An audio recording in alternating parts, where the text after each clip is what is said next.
reformas borbónicas. Las reformas borbónicas se denomina a un conjunto de cambios económicos, políticos y administrativos que impulsaron a los reyes borbones de España durante el siglo XVIII y para la metrópoli y sus colonias, lo cual estas reformas fueron iniciadas por Felipe V, continuadas por Fernando VI y desarrolladas principalmente por Carlos III.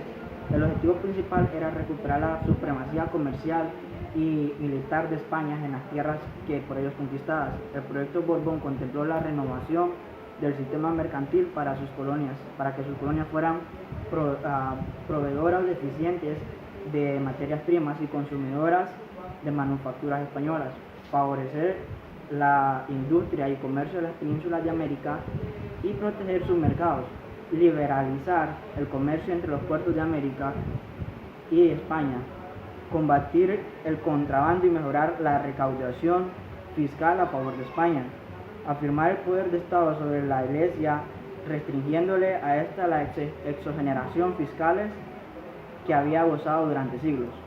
Continuando con la exposición, a mí me toca hablarles sobre lo que es los defensores de los derechos de los indígenas en Honduras.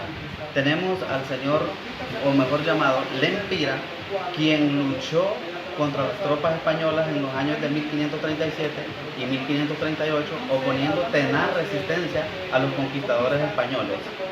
La lucha se prolongó por más de 6 meses hasta que el capitán Alonso Cáceres, según la versión más conocida, lo venció mediante traición en el lugar mejor conocido como Cerquín, en el departamento que hoy conocemos como Lempira.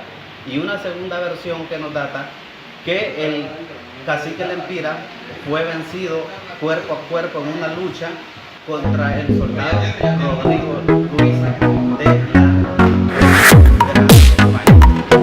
También tenemos a Fray Bartolomé de las Casas, que fue un religioso español que luchó por los derechos de los indígenas en los inicios de la colonización de América. Tenía orientación en teología, filosofía y derecho. Obtuvo el dote de sacerdote 10 años después de la conquista. Participó como capellán en la expedición que conquistó Cuba. También tenemos la Real Academia de los Confines de Gracia.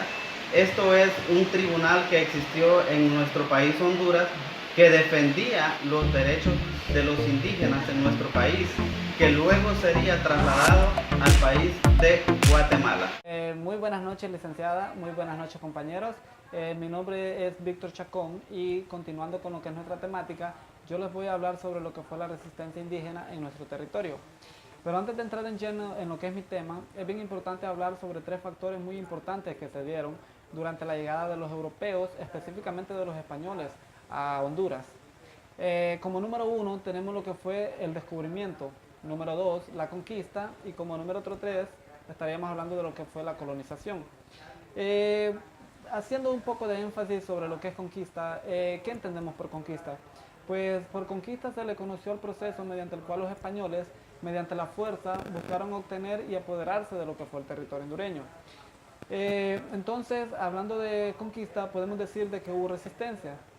Es decir, que hubieron grupos de indígenas o nativos que se opusieron a dicho régimen. Entonces aquí podemos hablar de lo que fue la resistencia indígena en 2 facetas.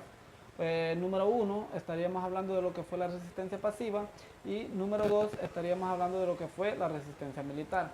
¿En qué consistió la resistencia pasiva?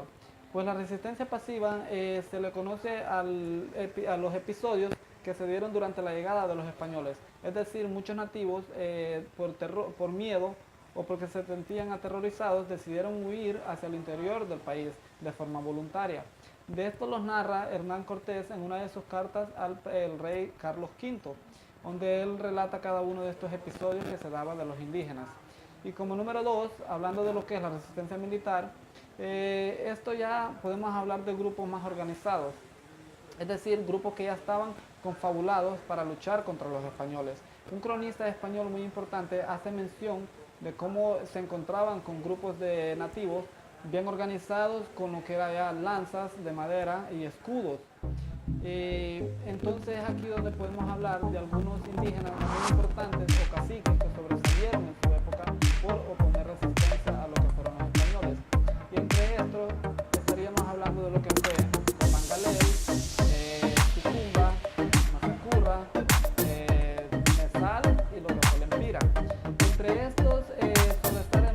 lo que es el cacique Lempira por su trayectoria. Si bien sabemos que el cacique Lempira llegó a liderar aproximadamente 30.000 hombres y su trayectoria de resistencia fue desde el año 1524 hasta 1537 después de su muerte.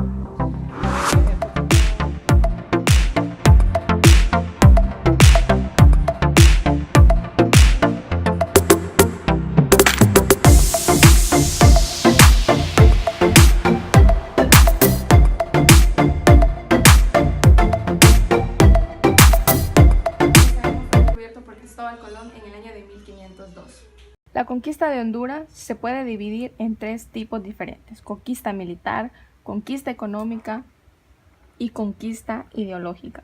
La conquista militar se refiere a la conquista en la que los españoles demuestran superioridad militar avanzadas tecnológicamente, por lo cual se les fue fácil derrotar a los nativos. La conquista económica se refiere a la explotación de los indios a trabajo forzado y explotación a todas las tierras y riquezas. La conquista ideológica se refiere a la expansión de las creencias por parte de los españoles hacia los indios. Esto incluye también las religiones y demás ideologías. El proceso de la conquista duró 80 años. Sus conquistadores fueron Hernán Cortés, Pedro de Alvarado y Cristóbal de Olid. Cada uno de ellos tuvieron diferentes participaciones ante esta conquista del territorio hondureño. Hernán Cortés, que al llegar a Honduras introdujo el ganado y fundó la ciudad Puerto de Caballos, que en la actualidad es Puerto Cortés. Pedro de Alvarado fundó San Pedro Sula y descubrió minas de oro, y como tal resultado de esto, la ciudad prosperó. Como último, Cristóbal de Olid tomó posesión del país en nombre del rey de España. Fundó la villa llamada Triunfo de la Cruz. Vamos a hablar sobre la administración en América por parte de la corona española.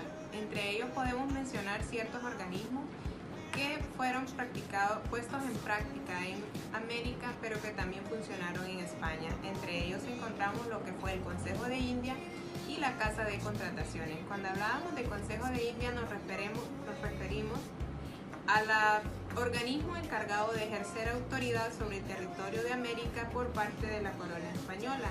Y cuando hablamos de la Casa de Contratación nos referimos al organismo encargado del trámite o del tráfico de comercio entre América y España.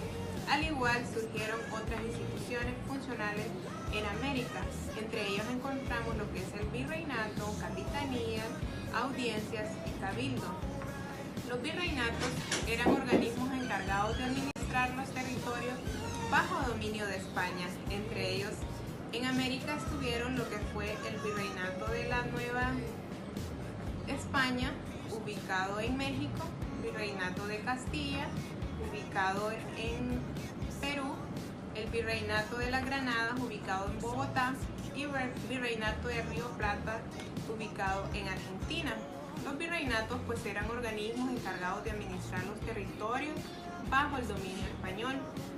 Cuando hablamos de cabildos nos referimos a los organismos encargados de la administración de la ciudad y de representar los intereses de los vecinos. Estas eran las instituciones que igual se encontraron en América, pero que también funcionaron en España. Al igual existieron muchas consecuencias en lo que fue la colonización española, tanto positivas como negativas. Dentro de las positivas podemos mencionar que se terminó con los sacrificios humanos de los indígenas. Otro de ellos fue la introducción de nuevos cultivos a la América. Otra fue la introducción de dos nuevas razas, donde hubo una mezcla entre negros y blancos.